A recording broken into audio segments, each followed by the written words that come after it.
ಕಾಟೇರ ಚಿತ್ರ ಎರಡೂ ಚಿತ್ರದಲ್ಲೂ ಒಂದು common thing ಇದೆ. ಏನಪ್ಪಾ ಅಂತಂದ್ರೆ ನಾವೆಲ್ಲ ಹೇಳ್ತೀನಿ. ಅದಕ್ಕಿಂತ ಮುಂಚೆ ನಿಮ್ಗೆ ಸಲಾ ಚಿತ್ರ ಏನಿಸ್ತು, ಹಾಗೆ ನಮ್ಮ ಕನ್ನಡದ ಹೆಮ್ಮೆ ನಟ ಅಭಿನಯ ಮಾಡಿರುವಂತಹ ಕಾಟೇರ ಚಿತ್ರ ಏನಿಸ್ತು ಅಂತ ಕಮೆಂಟ್ ಮಾಡೋದನ್ನ ಮರಿಬೇಡಿ.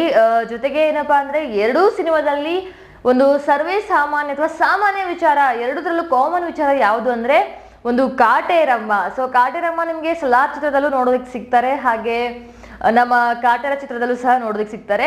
ಎರಡೂ ಸಿನಿಮಾನು ಸಹ ಆಲ್ರೆಡಿ ಆಗಿದೆ. ಯಾಕಂದ್ರೆ ಒಂದು ಏನು ಸಲಾ ಚಿತ್ರ ತೆರೆ ಕಂಡು ಒಂದಿಷ್ಟು ದಿನಗಳು ಕಳೆದಾಗಿದೆ. ಆದ್ರೆ ಕಾಟೇರ ಚಿತ್ರ ಒಂದೇ ದಿನದಲ್ಲಿ 19 ಚಿಲ್ಲರೆ ಕೋಟಿಗಳನ್ನ ಸಂಪಾದನೆ ಮಾಡಿರೋದು ಕಾಟೇರ ಚಿತ್ರ.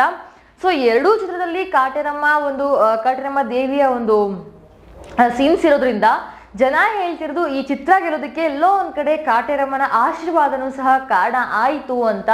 ನಿಮ್ಗೆ ಅನ್ಸುತ್ತೆ ಎರಡು ಚಿತ್ರದಲ್ಲಿ ಕಾಟೇರಮ್ಮ ಇರೋ ಕಾರಣ ಈ ಒಂದು ಚಿತ್ರ ಗೆಲ್ಲೋದಕ್ಕೆ ಕಾರಣ ಆಯ್ತಾ, ಅಥವಾ ಎರಡೂ ಚಿತ್ರದಲ್ಲಿ ನೀವು ನೋಡಿರುವಂತಹ ಕಾಟೇರಮ್ಮನ ಒಂದು ಸೀನ್ ಏನಿತ್ತು ಅದ್ರ ಬಗ್ಗೆ ನಿಮ್ಗೆ ಏನ್ ಅನ್ಸುತ್ತೆ ಅಂತಾನು ಕಮೆಂಟ್ ಮಾಡೋದನ್ನ ಮರಿಬೇಡಿ. ಏನೇ ಆದ್ರೂ ಯಾವುದೇ ಕೆಲಸ ಮಾಡಿದ್ರು ಒಳ್ಳೆ ಕೆಲಸ ಮಾಡಿದಾಗ ದೇವರ ಆಶೀರ್ವಾದ ಇರುತ್ತೆ ಅಂತ ನಾವು ದೊಡ್ಡವ್ರು ಹೇಳ್ದನ್ನ ಕೇಳಿರ್ತೀವಿ. ಹಾಗೆ ಈ ಎರಡು ಚಿತ್ರದ ಮೇಲೂ ಸಹ ಕಾಟೇರಮ್ಮನ ಆಶೀರ್ವಾದ ಇತ್ತು ಅಂತ ಕಾಣುತ್ತೆ. ಹಾಗಾಗಿ ಇಷ್ಟೊಂದು ಒಂದು ತೆರೆ ಕಂಡ ಆದ್ಮೇಲೂ ಸಹ ಸಕ್ಸಸ್ ಕಾಣ್ತಾ ಇರೋದು, ಇನ್ನೊಂದು ತೆರೆ ಕಾಣೋಗಿನ ಮುಂಚೆನೆ ಸಕ್ಸಸ್ನ ಕಂಡುವಂತಹ ಚಿತ್ರ.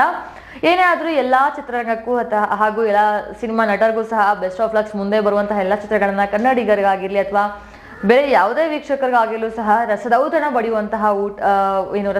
ಊಟ ಬಡಿಸುವಂತಹ ಚಿತ್ರ ಆಗಿರ್ಲಿ, ಒಂದು ಸಂದೇಶವನ್ನ ಕೊಡುವಂತಹ ಚಿತ್ರ ಆಗಿರುತ್ತೆ ಅಂತ ಭಾವಿಸ್ತಾ ವಿಡಿಯೋನ ಇಲ್ಲೇ ಮುಗಿಸ್ತಾ ಇದ್ದೀನಿ. ಅಂಡ್ ನಾನು ಆಗ್ಲೇ ಕೇಳಿರೋ ಹಾಗೆ ಎರಡೂ ಚಿತ್ರದ ಮೇಲೂ ಕಾಟೇರಮ್ಮನ ಆಶೀರ್ವಾದ ಇರೋ ಕಾರಣ ಗೆತ್ತಾ ಅಥವಾ ಏನು ಕತೆ ಗೆತ್ತಾ ಅಂತ ಕಮೆಂಟ್ ಮಾಡೋದನ್ನ ಮರಿಬೇಡಿ. ವಿಡಿಯೋ ಇಷ್ಟ ಆಗಿದೆ ಅಂದ್ರೆ ಲೈಕ್ ಮಾಡಿ. ಅಂಡ್ ಮುಂದಿನ ವಿಡಿಯೋ ಒಂದಿಗೆ ನಿಮ್ಮ ಮುಂದೆ ಬರ್ತೀನಿ. ಅಲ್ಲಿವರೆಗೂ stay happy and stay safe. Thank you for watching.